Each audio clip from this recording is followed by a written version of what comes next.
Bismillahirrahmanirrahim. Bismillahirrahmanirrahim. Assalamualaikum warahmatullahi wabarakatuh. Alhamdulillahirabbil alamin. Wassalatu wassalamu ala nabiyyina Muhammadin wa ala alihi wa sahbihi ajma'in wa ba'd. Jemaah sekalian kami hormati, ada sebuah kisah nyata yang dibawakan oleh Ustadz Farid Qasim hafizahullah ta'ala. Kisah nyata yang menakjubkan dan penting untuk kita ambil pelajarannya. Kisah ini bercerita tentang sebuah keluarga yang di dalamnya ada seorang ibu yang sudah menjadi janda beserta dengan 2 orang anak laki-lakinya. Kisah ini terjadi di ibu kota Saudi, yaitu Riyadh. Dikisahkan bahwa 2 orang anak laki-laki ini, kakak beradik, sangat menghormati orang tuanya, sangat menghormati ibunya, sangat berbakti kepada keduanya. Mereka tinggal di sebuah apartemen nyewa. Kira-kira biaya sewa per tahunnya itu adalah 24.000 real. Kalau dirupiahkan sekitar 80 juta. Biaya apa? Nyewa. Ya, ngontrak apartemen. Kakak beradik ini kerjaannya sopir taksi. Mereka berdua berusaha keras untuk nabung sedikit demi sedikit untuk membayar biaya apartemen tersebut. Siang malam mereka bekerja sampai terkumpul uang sekitar 10.000 real. Padahal kebutuhannya berapa? 24.000. 10.000 real kalau kursnya 3.800. 1 real ya, 1 real 3.800 berarti berapa? 38 juta. Kerja siang malam, banting tulang, peras keringat, kumpul uang 38 juta. Uang yang sangat berharga untuk mereka karena itu hasil jerih payah mereka.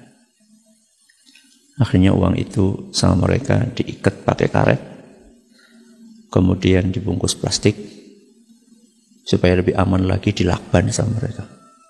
Ini kan hasil jerih payah yang sangat berharga.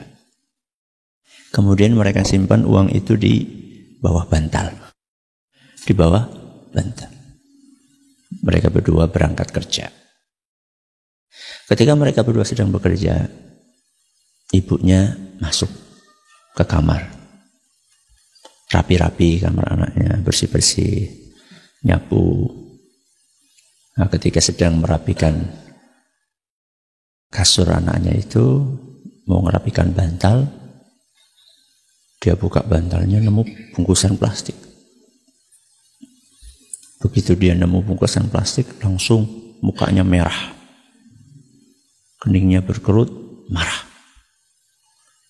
Baru kemarin dinasehati supaya nggak main kartu, supaya nggak main kartu domino, masih lagi main. Tanpa pikir panjang, ibu itu mengambil bungkusan plastik itu dan segera dibakar sama ibunya. Gak lama kemudian si bungsu datang. Begitu datang belum ngomong apa-apa, langsung dimarahi habis-habisan sama ibunya. Intinya, kamu itu baru dinasehati supaya tidak main kartu, kok masih juga main kartu? Si bungsu ini bingung, ya, karena perasaan dia dan kakaknya ini sudah nggak main kartu lagi. Mereka main kartu kemarin sekedar untuk melepas kejenuhan. Walaupun nggak pakai uang, tapi kan seringkali main seperti itu melalaikan, ya, dari hal-hal yang lebih penting. Ibadah, berbakti kepada orang tua. Maka karena anak ini merasa tidak main kartu, maka dia pun berinisiatif bertanya kepada ibunya, "Ibu, di mana menemukan kartu yang kata ibu dipakai buat main saya dan kakak saya?" Kata ibunya, "Di bawah bantal." "Terus sekarang kartunya di mana?" "Sudah ibu bakar." Maka anak itu diam. Dia langsung berkata, "Ibu, maafkan saya dan kakak. Kami berdua khilaf." Dia tidak marah. Anak itu tidak menyalahkan orang tuanya, tidak menuduh ibunya ini memfitnah dia, karena memang dia nggak main kartu sudah. Dia tidak katakan bahwa yang ibu bakar itu duit hasil kami bekerja, sama sekali tidak keluar. Anak itu, si bungsu, cuma mengatakan, "Ibu, saya minta maaf telah mengecewakan ibu." Maka emosi ibunya itu ketika anaknya minta maaf langsung turun. Ibunya melanjutkan aktivitas yang lainnya. Tidak lama kemudian kakaknya datang.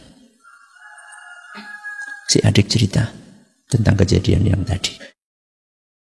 Kakaknya langsung bertanya, "Apakah kamu jelaskan kepada ibu kita bahwa yang dibakar sama ibu itu uang hasil kerja keras kita?" "Tidak sama sekali," kata si bungsu. "Saya cuma minta maaf. Alhamdulillah ibu sudah tidak marah." Apa kata kakaknya? "Bagus. Jangan pernah membuat ibu kita sedih."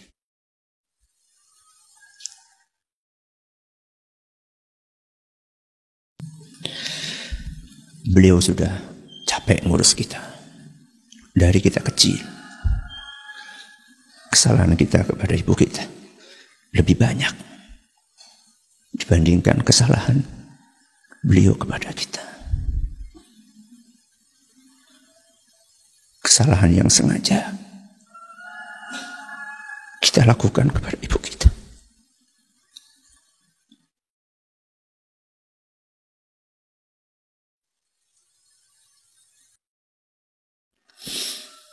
Kesalahan yang kita sengaja kepada orang tua kita lebih banyak dibandingkan kesalahan yang tidak disengaja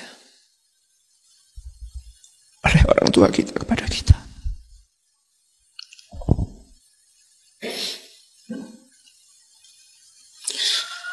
Allah berfirman di dalam Al-Quran, surat Al-Isra ayat 23, "Wa bil walidaini ihsan." Berbuat baiklah kepada kedua orang tua.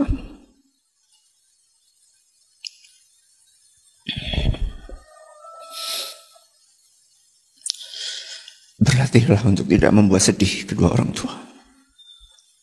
Ayah kita, ibu kita.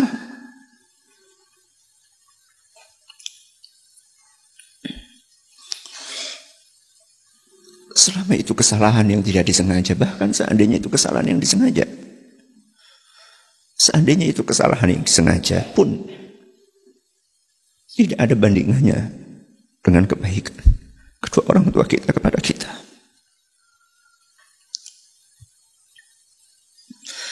Pengorbanan mereka berdua untuk kita jauh lebih besar dibandingkan kekhilafan mereka kepada kita. Maka berlatihlah untuk tidak membuat sedih orang tua. Apalagi hanya urusan-urusan duniawi, bukan urusan akhirat, bukan kaitannya dengan dosa dan maksiat. Anak itu sebaiknya mengalah kepada orang tuanya, tidak menggurui orang tuanya, tidak suka menyalah-nyalahkan orang tuanya. Kita ini mengaji, belajar agama, itu untuk memperbaiki perilaku kita, terutama kepada orang tua kita. Terus apa manfaatnya ketika kita sering ngaji, akan tetapi perilaku kita kepada orang tua kita tidak berubah? Apa manfaat kita mengaji? Orang yang paling berhak untuk mendapatkan perubahan baik sikap kita setelah kita mengaji adalah orang tua kita. Sebelum teman kita, sebelum rekan kerja kita, mereka yang paling berhak untuk mendapatkan tutur kata kita yang halus, sopan santun kita. Jangan merasa kita sudah punya ilmu ini, ilmu itu, tahu ini, tahu itu. Kemudian kita rendahkan kedua orang tua kita. Karena kita melihat orang tua kita belajarnya nggak banyak. Mereka nggak sempat belajar. Karena mereka sibuk ngurusin kita. Mereka nggak sempat belajar karena harus banting tulang untuk menafkahi kita. Jangan pernah kita merasa lebih tinggi, lebih hebat, lebih pintar, lebih banyak ilmunya dibanding kedua orang tua kita. Ada kesalahan ini, kesalahan itu, ditolerir, ya, dimaafkan.